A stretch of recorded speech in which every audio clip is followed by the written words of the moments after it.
बिस्मिल्लाहिर्रहमानिर्रहीम। नाज़रीन अस्सलाम वालेकुम, मैं हूँ इमरान वसीम। नाज़रीन 14 नवंबर है, दिन है जुमातुल मुबारक का, जो कि गुज़र रहा है और कुछ घंटों के बाद 15 नवंबर का आगाज़ हो जाएगा। लेकिन आईनी अदालत में और सुप्रीम कोर्ट ऑफ पाकिस्तान में पिछले चंद घंटों में जो अहम डेवलपमेंट्स हुई हैं, आईनी अदालत के चीफ जस्टिस अमीनुद्दीन खान साहब ने अपना मनसब, अपना चार्ज संभालने के बाद क्या बड़ा फ़ैसला किया, बल्कि क्या फ़ैसले किए हैं, उनकी डिटेल आपकी खिदमत में पेश करेंगे। और सबसे अहम खबर के जो chief justice of Pakistan justice Yahya Afridi की सरबराही में जो जजेस फुल कोर्ट इजलास हुआ है, इस इजलास में जजेस में क्या गुफ्तगू हुई है। ख़ास तौर पे 27वीं आइनी तरमीम से मुतल्लिक जो जजेस की जानिब से खतूत लिखे जा रहे थे, तो 27वीं आइनी तरमीम पर फुल कोर्ट में क्या बातचीत हुई है जजेस की जानिब से, इसकी डिटेल और कुछ और भी अहम हैपनिंग्स हैं, उनकी तफसीलात भी प्रोग्राम में आपकी खिदमत में पेश करेंगे। लेकिन प्रोग्राम का आगाज़ करने से पहले आपसे दरख्वास्त के चैनल को सब्सक्राइब कर लें, बेल आइकॉन का बटन प्रेस करें, वीडियो पसंद आए तो इसे लाइक और शेयर ज़रूर कीजिएगा। नाज़रीन, हुकूमत ने ताख़ीर नहीं की, बल्कि यूँ कहें कि हुकूमत ने जो 2 इस्तीफ़े जस्टिस मंसूर अली शाह और जस्टिस अत्तर मिनल्ला की जानिब से सदर पाकिस्तान को भिजवाए गए थे, उन इस्तीफ़ों की एक्सेप्टेंस में हुकूमत ने बिल्कुल ताख़ीर नहीं की, बल्कि जो इस्तीफ़े हमारे ज़राए के मुताबिक रात गए ऐवान सदर को मौसूल हुए दोनों जज साहबान के, वो इस्तीफ़े वजारत कानून को भिजवाए गए। जो एक प्रोसीजर है, उसमें जब ये इस्तीफ़े वजारत कानून को आए तो लॉ मिनिस्टर ने उन रेजिग्नेशंस को, दोनों जजेस के इस्तीफ़ों को प्रोसेस किया, बाकायदा डॉक्यूमेंटेशन की, और डॉक्यूमेंटेशन करने के बाद वो इस्तीफ़े सदर पाकिस्तान आसिफ अली ज़रदारी को भिजवाए, जिस पर सदर साहब के सिग्नेचर होने के बाद दोनों जो जज हैं अब बाज़ाब्ता तौर पे, बाकायदा तौर पे सुप्रीम कोर्ट के जज नहीं रहे हैं। ये इम्कान था कि अगर कोई वकला तहरीक की कोई चिंगारी नज़र आती, वकला तहरीक के हवाले से कोई शोर शराबा होता, तो शायद ये इस्तीफ़े इतनी जल्दी एक्सेप्ट ना होते, इनको पेंडिंग में डाल दिया जाता। लेकिन कुछ भी नहीं हुआ नाज़रीन, कुछ भी नहीं हुआ, और इस्तीफ़े हुकूमत की जानिब से सदर पाकिस्तान आसिफ अली ज़रदारी ने फौरी तौर पे एक्सेप्ट कर लिए हैं। इसके अलावा नाज़रीन, दूसरी जो डेवलपमेंट हुई है वो ये है कि सिंध हाई कोर्ट के जो जज हैं, आइनी बेंच के सरबराह के आगा साहब, जिन्हें आइनी अदालत के लिए जज के तौर पे नामज़द किया गया, आज उन्होंने हल्फ नहीं उठाया। कल जस्टिस के आगा साहब जो हैं अपने ओहदे का हल्फ उठाएंगे, और चीफ जस्टिस अमीनुद्दीन खान साहब आइनी अदालत के जो सरबराह हैं, वो जस्टिस के आगा से आइनी अदालत का जज बनने का उनसे हल्फ लेंगे। अब नाज़रीन, ये हल्फ लेने के बाद आइनी अदालत में जजेस की तादाद 5 हो जाएगी।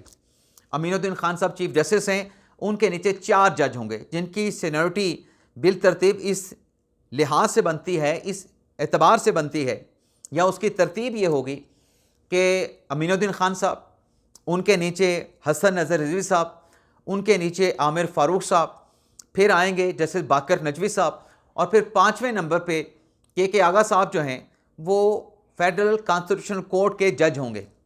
और इसके बाद बाकी जो 2 जज रह जाएंगे, एक जस्टिस रोज़ी खान साहब हैं और दूसरे अरशद हुसैन साहब हैं, वो गालिबन पीर के रोज़ जो है अपने ओहदे का आइनी अदालत के जज का हल्फ उठाएंगे और अमीनुद्दीन खान साहब उनसे हल्फ लेंगे। अगली डेवलपमेंट नाज़रीन, जो हुकूमत के ज़राए से हमें ख़बर मिली कि मुसर्रत हलाली साहबा, जिनका नाम आइनी अदालत के लिए ज़ेर गौर था, लेकिन बाद अज़ां मुसर्रत हलाली साहबा जो है वो दौर से बाहर हो गई, और उनकी जगह पे जस्टिस रिटायर्ड अरशद हुसैन साहब को जो है वो आइनी अदालत का जज बनाने का फ़ैसला किया गया। तो हुकूमत से जुड़ी ज़राए की खबर ये थी कि मुसर्रत हलाली साहबा जो हैं, उनके चूँकि हेल्थ के इशूज़ थे, इस वजह से उन्हें जो है वो आइनी अदालत में जज नहीं बनाया गया। लेकिन इस खबर के चलने के बाद हमसे जो राब्ता हुआ है बड़े अहम शख्सियत का, बड़े अहम सोर्स का, उनकी तरफ से बताया गया है कि मुसर्रत हलाली साहबा से पूछा गया था, लेकिन मुसर्रत हलाली साहबा ने आइनी अदालत की जज बनने से इनकार किया था, और उसकी वजह उनके हेल्थ के इश्यूज़ नहीं थे, बल्कि सर्टन कुछ और इश्यूज़ थे।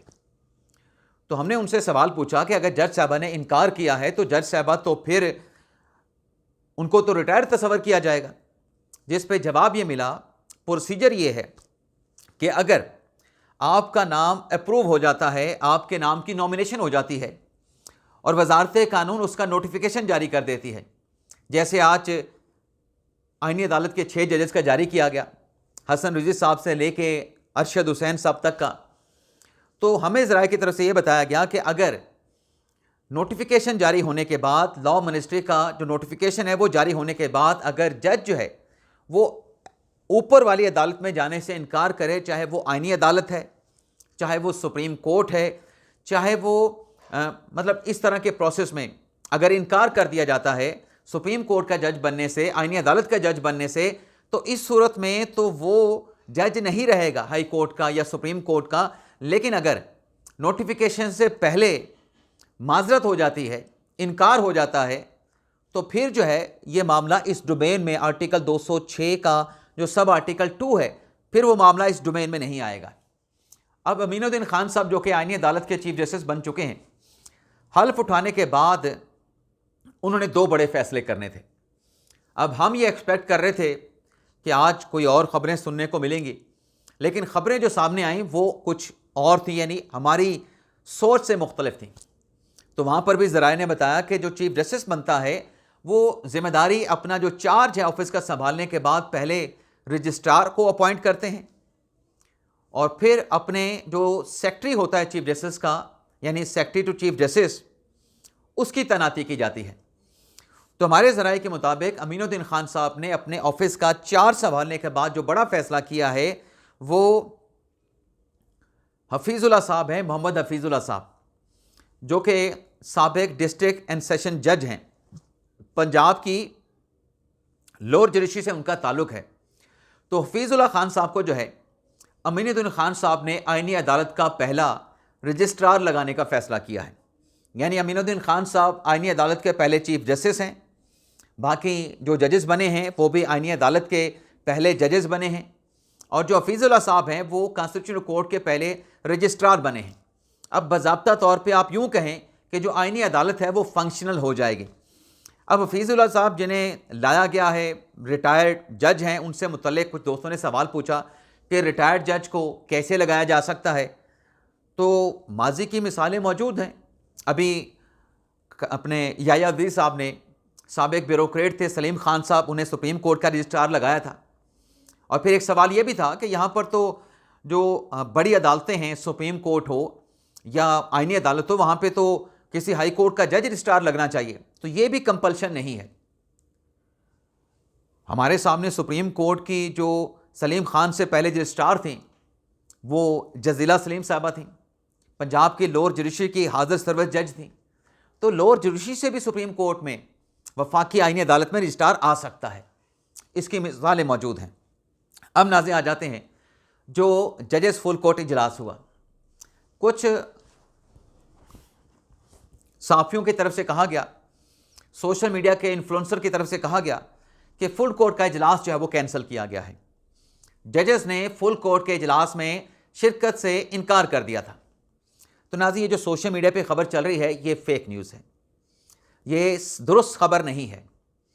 दुरुस्त खबर नाज़रीन ये है कि फुल कोर्ट का इजलास हुआ लेकिन 2 बजे नहीं हुआ। 2 बजे का तो वक्त था ना एजेंडे के मुताबिक या सर्कुलर के मुताबिक, लेकिन ये इजलास 2 बजे से पहले ही रख लिया गया। उसकी वजह क्या थी कि आज जुमे का दिन था, जज साहबान ने जाना था, उनकी अपनी एंगेजमेंट थी, क्योंकि ये आखिरी मौके पे कल ये रात को शाम को ये डेवलपमेंट हुई कि फुल कोर्ट का इजलास बुलाया गया। अब फुल कोर्ट के इजलास के लिए जो मंसूर शाह साहब का ख़त था, अतर मिनल्ला साहब का ख़त था, फिर इस्लामुद्दीन पंवर साहब ने भी ख़त लिखा था, तो ये इजलास उसी तनाज़र में बुलाया गया था। हमारे ज़राए के मुताबिक कि जो बार बार कह रहे थे कि फुल कोर्ट का इजलास बुलाएं, और उसमें ख़त ये नहीं कि 27वीं आईनी तरमीम वाले ख़त, बल्कि माजी में भी ख़त लिखे गए थे कि ये जो रूल्स हैं सुप्रीम कोर्ट के, इस पे फुल कोर्ट का इजलास बुलाएं। तो ये उससे मुतल्लिक भी इजलास था, बल्कि इजलास का एजेंडा ही यही था कि इसमें सुप्रीम कोर्ट के जो नए प्रपोज रूल हैं उनकी हतमी मंजूरी दी जाएगी और सीनियर सुप्रीम कोर्ट के वकील का दर्जा देने का मामला भी ज़ेरे गौर आएगा। तो आज नाज़रीन इजलास जो है वो जुमा नमाज से पहले हो गया, जजेस की मसरूफियात की वजह से, जजेस की रिक्वेस्ट की वजह से। अब मंसूर अली शाह साहब और अतर मिनल्ला साहब वो तो रिज़ाइन दे चुके, वो तो नहीं आ सकते थे। इसके अलावा जस्टिस मुनीब अख्तर साहब हमारी इत्तला के मुताबिक, बावसूख ज़राए के मुताबिक, और जस्टिस आयशा मलिक साहबा वो इस इजलास में शरीक नहीं हुए। लेकिन दोनों जज साहबान का इस इजलास में जो शिरकत ना करना है वो 27वीं आइनी तरमीम से जुड़ा नहीं है। आयशा मलिक साहबा की, जज साहबा की अपनी कोई घरेलू बड़ी संजीदा नोयत की, बड़ी सीरियस नोयत की उनकी मसरूफियात थी, वो इस वजह से नहीं आई। अदालत आई थी, कोर्ट करने के बाद वो अपने घर चली गई। और जो मुनीब अख्तर साहब हैं उनको भी कोई उनकी एंगेजमेंट थी, उन्होंने वहाँ पे जाना था, वो इसलिए नहीं आ सके। तो 19 में से 17 जजेस सुप्रीम कोर्ट के जो है वो इस इजलास में शरीक हुए हैं। 6 जज तो वहाँ पे चले गए ना, 6 जज कितने, 3 और 4 जज तो वहाँ पे चले गए। बाकी 19 में से 2 ने रिज़ाइन कर दिया, तो 17 जजेस इस इजलास में शरीक हुए। चीफ जस्टिस याहिया अफरीदी साहब ने इस इजलास की सदारत की। और इस इजलास में नाज़रीन डायरेक्टली मुद्दे पे आते हैं। एक तो जो रूल्स थे उनकी मुतफ़िका तौर पे मंजूरी दी गई। रूल्स मेकिंग जो कमेटी थी, शाहिद वहीद साहब, इरफान सादत साहब, नईम अख्तर अफ़गान साहब, उनको अप्रिशिएट किया गया, उनकी एफ़र्ट से उनको मतलब सराहा गया, जो उन्होंने इन रूल्स को बनाने के हवाले से जो उन्होंने मेहनत की। और फिर नाज़रीन इस इजलास में जो एक चीज़ शायद जिसका इंतज़ार किया गया कि सलाहुद्दीन पंवर साहब, जिन्होंने कल ख़त लिखा था कि आप फुल कोर्ट का इजलास बुलाएं, वो शायद 27वीं आइनी तरमीम पे बात करेंगे। तो हमारे ज़राए के मुताबिक पंवर साहब इजलास में तो मौजूद थे, लेकिन इजलास में एजेंडे से हट के कोई बात नहीं हुई। किसी जज ने 27वीं आइनी तरमीम पे बात नहीं की। शायद कुछ जज साहबान ये एक्सपेक्ट कर रहे थे कि सलाहुद्दीन पंवर साहब 27वीं आइनी तरमीम पे कोई बात करेंगे, लेकिन उनकी तरफ से भी 27वीं आइनी तरमीम पर हमारे बावसूख ज़राए के मुताबिक कोई बात नहीं की गई। उसकी वजह हमने जाना, उसकी वजह हमने जानने की कोशिश की अपने बावसूख ज़राए से भी, क्या वजह क्या हो सकती है। तो हमें यह बताया कि 27वीं आइनी तरमीम पे फुल कोर्ट के इजलास में कैसे डिस्कशन हो सकती है।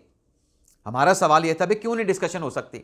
जजेस खतूती 27वीं आइनी तरमीम पे सवालात उठा के, एतराज़ात उठा के लिख रहे थे, तो फुल कोर्ट का इजलास था, तो कैसे इस पर बात नहीं हो सकती। तो बताया यह गया, बल्कि मुझे नालायक भी कहा गया। उसने कहा जनाब आपको इतना अरसा सुप्रीम कोर्ट की रिपोर्टिंग करते हो गया है, जब एक मामला जुडिशल साइट पे चैलेंज हो जाए, आप उसे फुल कोर्ट के इजलास में कैसे डिस्कस कर सकते हैं, जजेस उस पर कैसे बात कर सकते हैं। तो नाज़रीन खबर यह निकली कि चूंकि 27वीं आइनी तरमीम के खिलाफ लाहौर हाई कोर्ट में और सुप्रीम कोर्ट ऑफ पाकिस्तान में दरखास्तें दायर कर दी गई हैं। अब जो सुप्रीम कोर्ट में 27वीं आइनी तरमीम पे दरखास्त दायर की है सुप्रीम कोर्ट के साबिक चीफ जस्टिस जवाद ख्वाजा ने, अब वो ट्रांसफ़र हो जाएगी फेडरल कॉन्स्टिट्यूशनल कोर्ट को। तो हमें इस ज़राए ने बताया कि कोई बात 27वीं आइनी तरमीम पे इसलिए नहीं हुई क्योंकि ये मामला अब सब जुडिस हो चुका है, यानी अदालती मामला हो चुका है, अदालत में ज़ेर इल्तवा ये केस बन चुका है। तो जो केस अदालत में ज़ेर इल्तवा आ जाए, इस किस्म की मीटिंग्स में फिर उन केसेस के ऊपर बात नहीं की जाती। तो इस वजह से इस इजलास में 27वीं आइनी तरमीम पे कोई डिस्कशन नहीं हो सकी। लेकिन मेरा एक सवाल यह भी था कि जब पंवर साहब ने 27वीं आइनी तरमीम पे इतने ज़्यादा सवालात उठा दिए, तो क्या अब वो जज के ओहदे से रिज़ाइन करेंगे? तो उनकी तरफ से बताया गया कि ऐसा लग नहीं रहा, बल्कि मुनीब अख्तर और आयशा मलिक साहब से मुतल्लिक़ कहा गया कि शायद वो भी इस्तीफ़ा ना दें। ये तो नाज़रीन सुप्रीम कोर्ट, अदलिया से और वफाकी आइनी अदालत से जुड़ी जो डेवलपमेंट्स थी उनकी डिटेल आपकी खिदमत में हमने पेश की। लेकिन इसके साथ साथ नाज़रीन, क्योंकि तरमीम पे बात हो रही है, तो जो आर्म फोर्सेस के कवानीन में, चाहे बरी फ़ौज का कानून है, चाहे नेवल फ़ौज का कानून है, नेवल फोर्स का, चाहे एयर फोर्स का कानून है, जिसमें कल कौमी असम्बली के इजलास में मंजूरी दी गई थी, आज वो कानून जो है सेनेट के इजलास में पेश किया गया।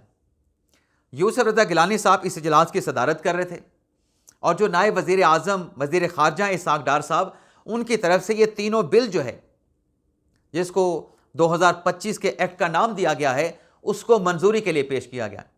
अब आइनी तरमीम के लिए आपको 2/3 अक्सरियत दरकार होती है, लेकिन ये जो सिंपल लेजिस्लेशन होती है, अब ये कानून साजी क्यों हो रही थी? आइनी तरमीम के बाद इन कवानीन को कॉन्स्टिट्यूशनल अमेंडमेंट के साथ स्ट्रीम लाइन करने के लिए ये आज कवानीन में जो तरमीम थी उनकी सेनेट ने भी मंजूरी दे दी है और सेनेट से ये कवानीन मंजूर होने के बाद अब जो मामला है वो चेयरमैन सेनेट ने सदर पाकिस्तान को असेंट के लिए यानी इस कानून की तौसीक के लिए भिजवा दिया है। तो ये कानून पे जब सिग्नेचर होंगे तो ये कानून बन जाएगा और फर्दर इस पर जो भी एक्शन लेना होगा, जो भी इक़दाम उठाने होंगे, जो भी वफाकी हुकूमत को फैसला करना होगा, उस हिसाब से जो है इस पर फर्दर जो है वो डिसीजन लिए जाएंगे।